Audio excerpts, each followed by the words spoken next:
죽은 파리들이 향기름을 악취가 나게 만드는 것 같이 적은 우매가 지혜와 존귀를 난처하게 만드느니라. 지혜자의 마음은 오른쪽에 있고 우매자의 마음은 왼쪽에 있느니라.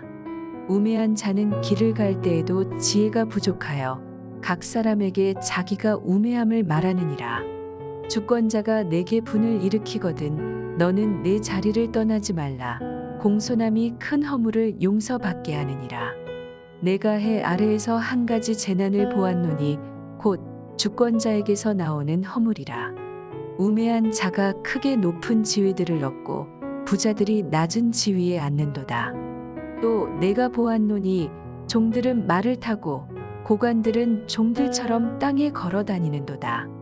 함정을 파는 자는 거기에 빠질 것이요 담을 허는 자는 뱀에게 물리리라. 돌들을 떠내는 자는 그로 말미암아 상할 것이요 나무들을 쪼개는 자는 그로 말미암아 위험을 당하리라. 철 연장이 무디어졌는데도 나를 갈지 아니하면 힘이 더 드느니라. 오직 지혜는 성공하기에 유익하니라. 주술을 베풀기 전에 뱀에게 물렸으면 술객은 소용이 없느니라. 할렐루야, 수요일 새벽입니다. 오늘도 새벽 말씀 큐티를 통해 은혜 충만한 하루 되시길 소망합니다. 세상에서 사람들은 생존 경쟁을 하며 살아갑니다. 그래서 전도자는 항상 상대에 대한 정확한 인식과 적절한 대응이 중요함을 강조합니다. 전도자의 교훈을 통해 험한 세상에서 승리하는 지혜를 배우기를 바랍니다. 전도자는 주권자가 분을 발할 때 그 자리를 떠나지 말고 공손함으로 허물을 용서받을 것을 권면합니다. 본문 4절을 보겠습니다. 주권자가 내게 분을 일으키거든 너는 내 자리를 떠나지 말라. 공손함이 큰 허물을 용서받게 하느니라. 사람은 누구나 잘못을 지적당하고 책망받는 것을 불편하게 여깁니다. 더욱이 억울하게 질책을 받을 때는 참기가 더 힘듭니다. 그러나 전도자는 감정에 휩싸여 자리를 박차고 떠나거나 항의하지 말고 공손하게 질책을 받아들이는 자세를 취할 것을 교훈합니다. 윗사람도 아랫사람의 잘못을 지적하며 화내고 아랫사람도 억울하다며 함께 화를 낸다면 긍정적인 결과를 기대하기 어렵기 때문입니다. 이에 전도자는 차분한 대응을 주문하는데요. 잠언 16장 14절은 이렇게 말합니다. 왕의 진노는 죽음의 사자들과 같아도 지혜로운 사람은 그것을 쉬게 하리라 라고 말했습니다. 아랫사람이 차분하게 대응하면 실수와 책임에서 벗어날 수 있습니다. 그리고 이러한 태도는 큰 허물을 용서받게 합니다. 본문에서 공손함이란 의미는 평정심을 의미합니다. 따라서 이 평정심이라는 것이 평정이 큰 죄, 큰 벌로부터 떠나게 한다라는 것을 의미하는데요. 우매한 자는 감정을 억제하지 못하고 불쾌감을 표출해 상황을 더욱 악화시킵니다. 그러나 지혜자는 공손한 태도로 자신의 잘못을 인정하고 용서를 구함으로 주권자에게 신뢰를 얻습니다. 동일한 상황에서 어떤 태도를 보이느냐에 따라 신뢰를 얻기도 관계가 깨어지기도 합니다. 신앙생활도 마찬가지입니다. 하나님의 말씀을 통해 허물과 죄를 깨닫고 겸손하게 회개하는 자는 죄사함을 받고 하나님의 큰 사랑을 받게 됩니다. 그러나 하나님의 말씀을 거부하고 자신의 고집을 내세우는 자는 관계가 더 어려워집니다.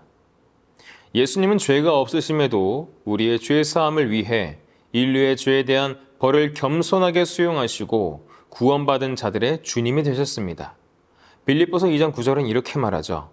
이러므로 하나님이 그를 지극히 높여 모든 이름 위에 뛰어난 이름을 주사. 우리 또한 이러한 주님을 본받아 겸손하게 행함으로 사랑과 인정을 받는 지혜자가 되어야 합니다. 전도자는 사람이 어떤 목적을 가지고 행동할 때 그에 따르는 부작용을 경계하고 조심할 것을 교훈합니다. 오늘 본문 8절과 9절 말씀을 보겠습니다. 함정을 파는 자는 거기에 빠질 것이요 담을 허는 자는 뱀에게 물리리라. 돌들을 떠내는 자는 그로 말미암아 상할 것이요 나무들을 쪼개는 자는 그로 말미암아 위험을 당하리라. 타인이나 짐승을 잡으려고 함정을 팔 때에는 그 함정에 도리어 자신이 빠질 수도 있습니다. 구덩이의 위치를 기억하고 있어야 합니다. 담을 허문 자는 그 허물어진 공간, 즉 그 담 아래에서부터 나오는 뱀에게 물릴 수도 있음을 생각해야 합니다. 또한 돌들을 떠내는 작업을 하다가 다칠 수도 있고 나무들을 쪼개다가 위험을 당할 수도 있으니 이 또한 조심해야 합니다. 이는 목적만 생각하고 부주의하게 행동하면 자신에게 해가 닥칠 수도 있으므로 어떤 일이든 자신의 행동에 따르는 반작용을 염두에 두는 것이 지혜임을 의미합니다. 이처럼 어떤 일이든 자신이 생각하는 대로 이루어지라고 확신할 수 없습니다. 아무리 철저히 준비한다고 해도 어디에선가 뜻하지 않은 변수들을 만날 수 있습니다. 사람들과의 관계에서는 더욱 그렇습니다. 나의 말이나 행동이 의도치 않게 오해를 일으키기도 합니다. 그러므로 우리는 언제나 주변을 살피며 주의를 기울이는 지혜가 필요합니다. 전도자는 철 연장이 무뎌졌는데도 나를 갈지 않고 그냥 일을 하면 힘이 더 드는 이치를 언급합니다. 10절 말씀을 보겠습니다. 철 연장이 무뎌졌는데도 나를 갈지 아니하면 힘이 더 드느니라. 오직 지혜는 성공하기에 유익하니라. 철 연장이 무뎌졌다면 제때 버려야지. 그렇지 않으면 일할 때 매우 힘들어진다는 것을 의미합니다. 반대로 철 연장을 날카롭게 갈고 나서 일을 하면 힘도 덜 들고 훨씬 효율적으로 일할 수 있습니다.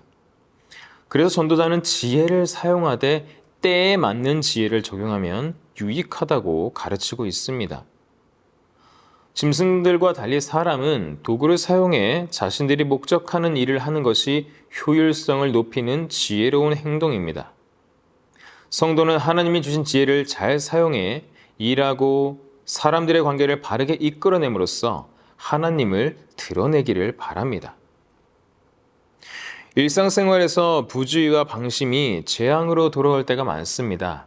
사람의 지혜로는 모든 재앙을 막을 수 없습니다.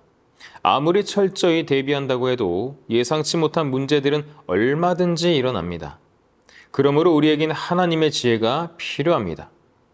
하나님이 주시는 지혜로 세상에 선한 영향을 끼치고 모든 일과 관계를 바르게 세워가는 성도님들 되시길 주님의 이름으로 축복합니다.